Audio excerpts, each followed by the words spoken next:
Magandang tanghali po mga kabayan. Nandito na naman tayo, no, dahil merong nakita yung ating team mga kababayan na isang asawa mga kababayan.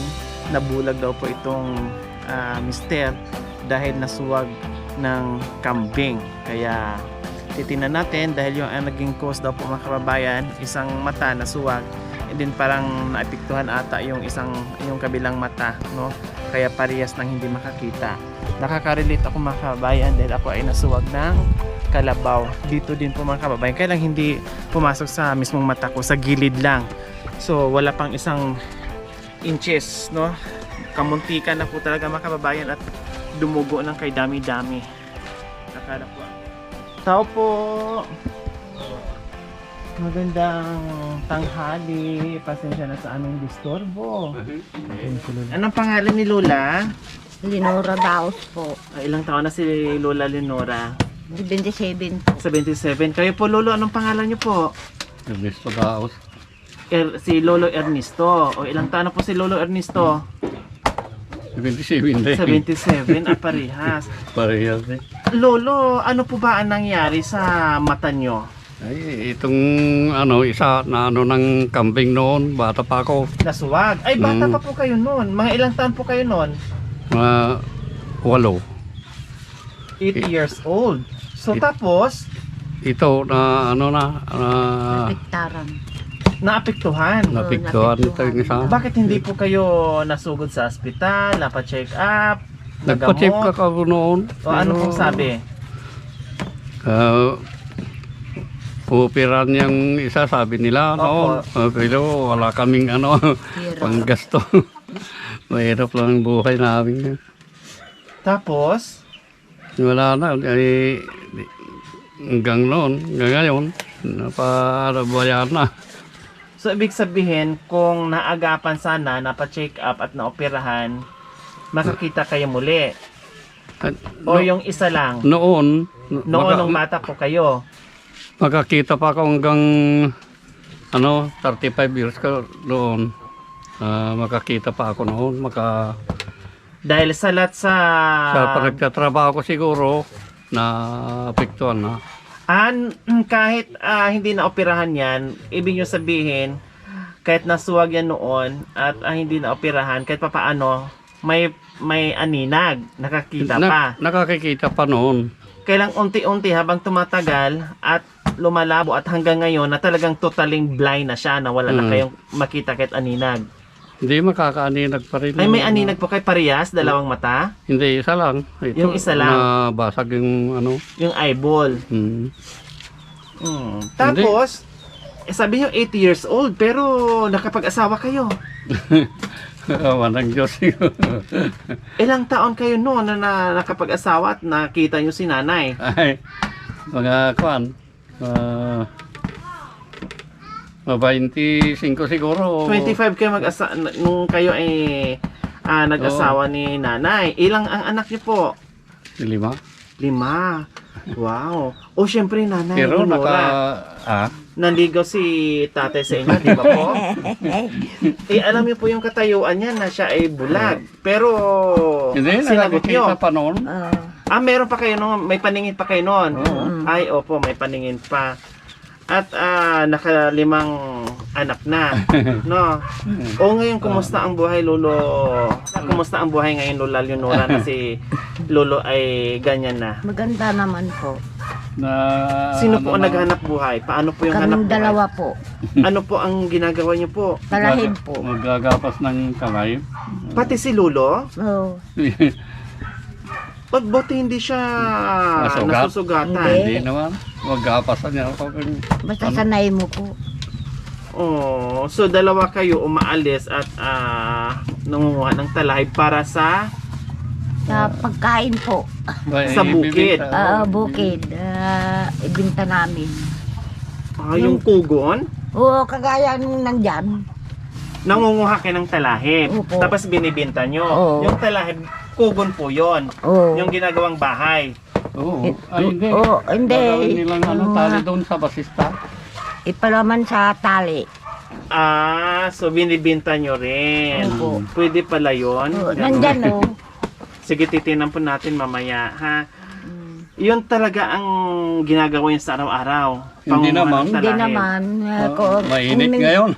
Kung minsan kumuha kami ng suso, ibinta ko sa bahay. Kasama din si Lolo noon pag nangunguha ng suso. Oo, kaming dalawa. O paano yun? Nakakayanan din ni Lolo ang pangunguha ng suso? Kaya ko. Kung minsan tulya, bibinta ko sa Ay, bahay-bahay. hatid ako doon. Ang galing naman ni Lola at ni Lolo, tandem talaga sila. So, siyempre ngayon, at totaling hindi na makakita si Lolo, nagiging mata na ni Lolo si Lola Leonora. Siyempre, laging nakahawak yan pag sila ay lumalakad at naghanap buhay. Sunod din Kung saan sila, kasama si Lolo, kung saan po kay Lola. Oo. Hila-hila niya po siya.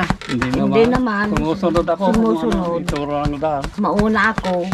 Yung ibang daan, kabisado na ni Lolo. Oo. Siyempre sa tagal na panahon. Mm-mm. Lolo, maitanong ko lang, bakit kayo ay nasuwag ng kambing? Ano po ba ang nangyari? Noon, nanganak ang kambing namin noon, 3. Opo. Pero pinapapasuso yung nanay ko yung 2.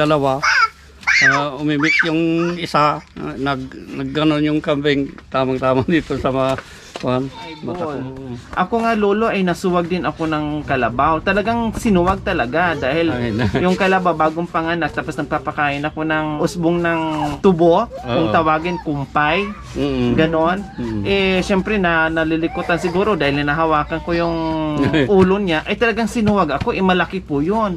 Pero nyo ilang metro yung nilipad ko dahil maliit pa ako noon, siguro mga grade 2 or grade 1. Sinuwag ako. Malakas ang Buti na tumuwag lang, dito lang sa gilid ng mata ko, hindi mismo sa loob ng mata na katulad yung po na nangyari doon sa kambing. Dahil kung nagkataon, nako, talagang warak yung mata ko, mawawarak talaga dahil malaki po yung kalabaw. kalabaw. So ayan, ito po pala yung paninda. Opo. So ayan po mga kababayan, talahib. Ang talahib pala, akala ko para lang sa bahay, kugon. No, ito ay nagagamit din po pala sa panali, tama, ginagawang tali. So ito po yung kinukuha na ni Lolo sa bukid at pati si Lolo nga at si Lola, dalawa sila, nangunguha niyan at binibenta nila. So magkano din isang big kiss? 18 po.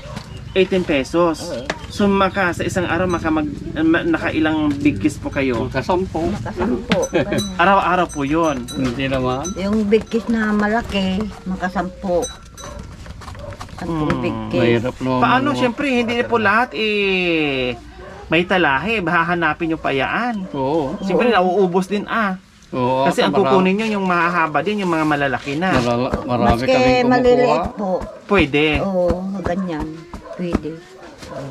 Okay, sige. So, ayan po mga kabayan, mag-asawa ng kanilang buhay ay dito umiikot sa pangunguha ng talahib at binibenta nila. So, syempre, meron tayong surprise sa masipag nating mag-asawa sa kabila ng kapansanan ni Lolo, pero patuloy pa rin po kasama si Lola Leonora Mahirap sa ang ginagawa buhay. nila. Dahil sabi nga ni Lolo ay mahirap yung buhay. Ngayon kung tatamad-tamad ka, kung hindi ka marunong mag-diskarte, lalong mahirap yung buhay. Ano Lolo? Mahirap hindi kumain sa araw. Oh, di ba mas mahirap daw 'yon? Hindi baling mahirap manguha ng talahib, hindi baling mahirap sa sitwasyon ni Lolo na wala siyang paningin kaysa walang makain, mas mahirap po 'yon. No Lolo no? Oo. Oh, di ba?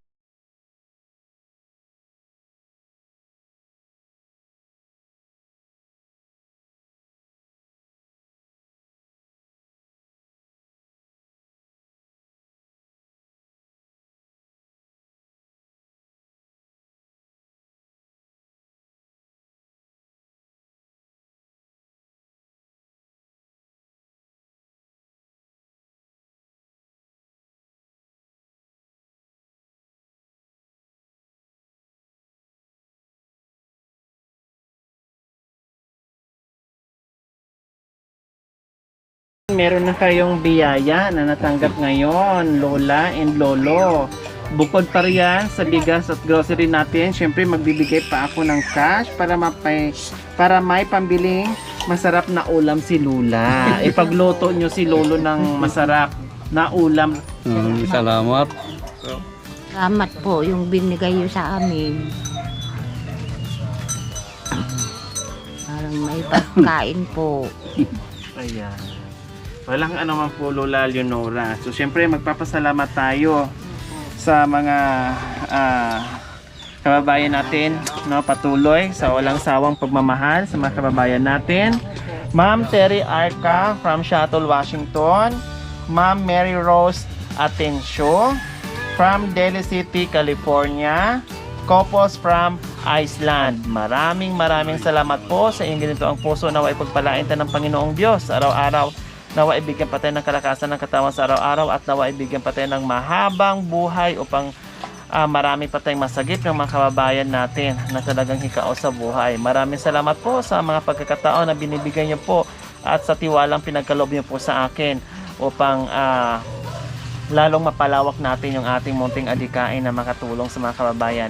Maraming salamat po. So mga kababayan, huwag niyo pong kalimutan, paki-share and subscribe sa aking YouTube channel, Lori Aquino Talita. Maraming salamat po, God bless us all. Bye-bye, Lolo, Lola, bye-bye po. So pagpasensyahan yung aming munting pagmamahal, ha? Sana makatulong sa inyo sa araw-araw kahit Sana papaano. pagpasensya niyo. Ayan. Walang anuman po. Okay, dito na po kami, ha?